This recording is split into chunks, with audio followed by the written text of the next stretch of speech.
നമസ്കാരം. നിയമസഭാ തെരഞ്ഞെടുപ്പിന് മാസങ്ങൾ മാത്രം ബാക്കി നിൽക്കെ മന്ത്രി ഗണേഷ് കുമാറിന്റെ ഭാര്യ ബിന്ദു മേനോന്റെ വെളിപ്പെടുത്തൽ ആഘോഷമാക്കുകയാണ് പ്രതിപക്ഷവും വലതുപക്ഷ മാധ്യമങ്ങളും സംഘപരിവാരങ്ങളും. സത്യത്തിൽ എന്താണ് യാഥാർത്ഥ്യം?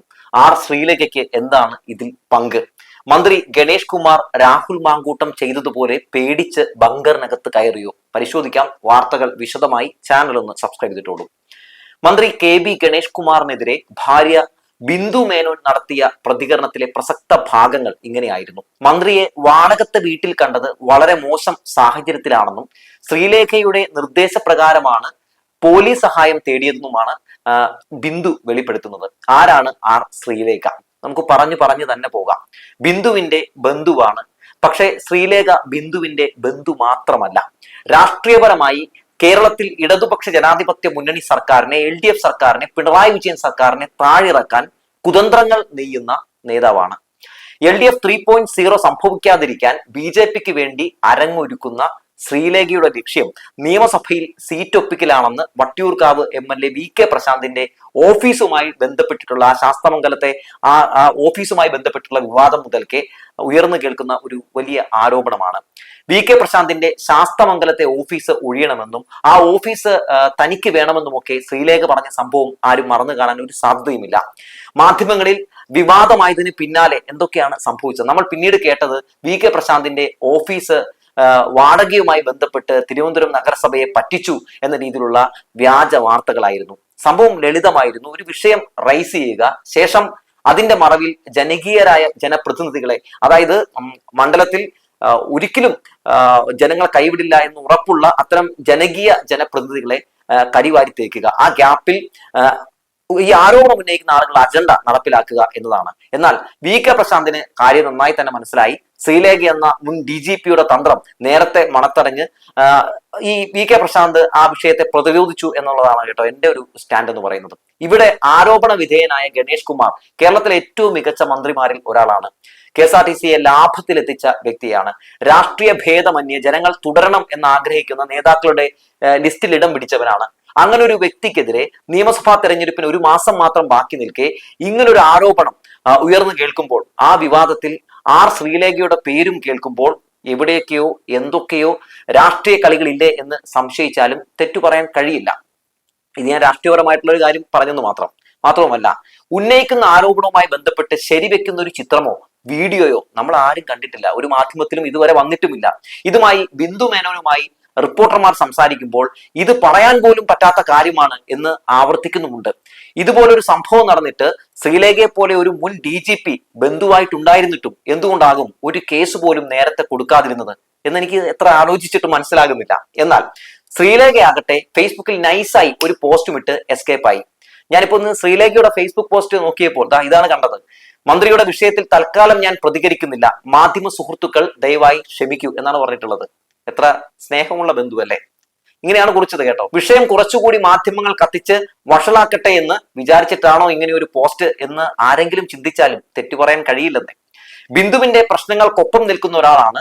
പോലീസിനെ വിളിക്ക് എന്നൊക്കെ നിർദ്ദേശിച്ച അത്ര കരുതലുള്ള ഒരാളാണ് ശ്രീലേഖ എങ്കിൽ ഈ വിഷയത്തിൽ ആദ്യം അവർക്കൊപ്പം പ്രതികരിക്കേണ്ടത്, അവർക്കൊപ്പം നിൽക്കേണ്ടത് ശ്രീലേഖയല്ലേ?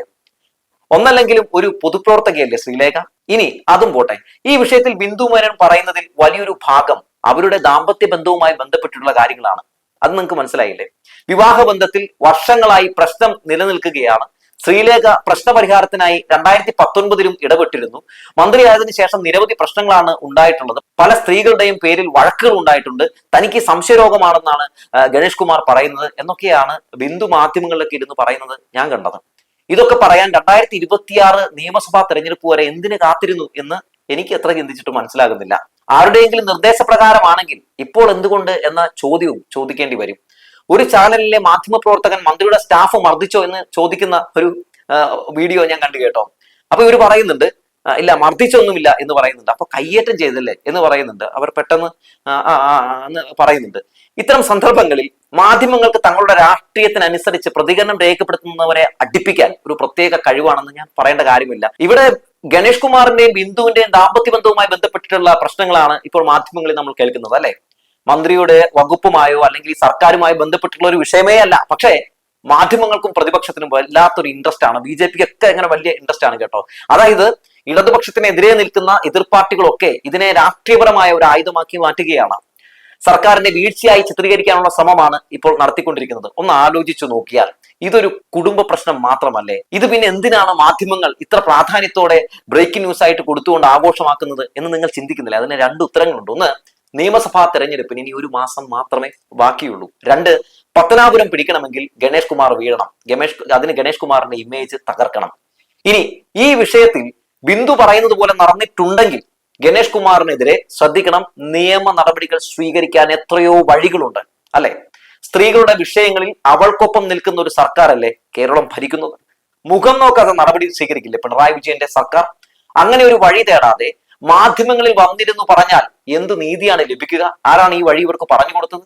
ആരോപണ വിധേയനെ സൈബർ ലിഞ്ചിങ്ങിന് എറിഞ്ഞു കൊടുക്കുകയാണ് ലക്ഷ്യമെങ്കിൽ എന്തായാലും പോയിടം അടിപൊളി കറക്റ്റ് ആയിട്ടുള്ള ഇടമാണെന്ന് പറയാതെ വയ്യ. നീതിയാണ് നിങ്ങൾ ഉദ്ദേശിക്കുന്നതെങ്കിൽ അവിടെ അത് കിട്ടില്ല എന്നുള്ള കാര്യം പറഞ്ഞു വെക്കുകയാണ്.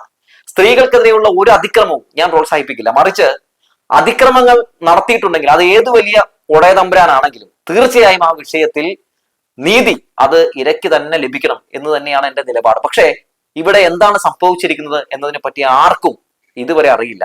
പക്ഷേ മന്ത്രി രാജിവെക്കണമെന്ന ശബ്ദവും മന്ത്രിക്കെതിരെയുള്ള പ്രതിഷേധവും ഒക്കെ പുറത്ത് നടക്കുന്നുണ്ട്, അത് ഉയർന്നു കേൾക്കുന്നുണ്ട്. വലതുപക്ഷ മാധ്യമങ്ങൾ അത് വളരെ രസകരമായി തന്നെ റിപ്പോർട്ട് ചെയ്യുന്നുമുണ്ട്. ഏറ്റവും രസകരമായ ഒരു കാര്യം, രാഹുൽ മാങ്കൂട്ടം പോലും ഈ വിഷയത്തിൽ ഒരു പ്രതികരണം രേഖപ്പെടുത്തി എന്നുള്ളതാണ്. സത്യത്തിൽ എനിക്ക് ചിരി വന്നുപോയി. എന്തുകൊണ്ടെന്നാൽ രാഹുൽ മാങ്കൂട്ടം ആരാണ്? ഒരു പെൺകുട്ടിക്ക് വിവാഹ അഭ്യർത്ഥന നൽകിയ അവസാനം അവളെ ഗർഭിണിയാക്കി ഗർഭചിത്രം നടത്തിച്ച ഒരു വ്യക്തിയാണ്. ആ ഓഡിയോ ഒക്കെ നമ്മൾ കണ്ടതാണ്. അന്ന് ഈ വിഷയത്തിലൊക്കെ പ്രതികരിക്കാൻ കാരണമായത് രാഹുൽ മാങ്കൂട്ടത്തിന്റെ വിഷയം വന്നു കഴിഞ്ഞപ്പോൾ നമ്മളൊക്കെ ഓഡിയോ കേട്ടതാണ്. അന്ന് അതുമായി ബന്ധപ്പെട്ട് മാധ്യമപ്രവർത്തകർ രാഹുൽ മാങ്കൂട്ടത്തിനോട് ചോദ്യങ്ങൾ ചോദിക്കുമ്പോൾ അദ്ദേഹം ഇങ്ങനെ ആ വിഷയത്തിൽ നിന്ന് ഒഴിഞ്ഞു മാറുകയായിരുന്നു. ഒരു പ്രതികരണവും രേഖപ്പെടുത്തിയില്ല, ബങ്കറിനകത്ത് ഒളിച്ചിരിക്കുകയായിരുന്നു. പക്ഷെ ഇവിടെ എന്താണ് വിഷയം? ഇവിടെ എങ്ങനെയാണ് ഈ വിഷയത്തെ ഗണേഷ് കുമാർ നേരിടുന്നത്? അദ്ദേഹം ചങ്കുറപ്പോടെ നേരിടുന്നു. മാധ്യമങ്ങൾക്ക് മുമ്പിൽ നിന്ന് ഈ വിഷയത്തിനൊക്കെ വ്യക്തമായിട്ടുള്ള മറുപടി നൽകുന്നു. ഒളിച്ചോടുന്നില്ല, ബങ്കറിനകത്ത് കയറുന്നില്ല.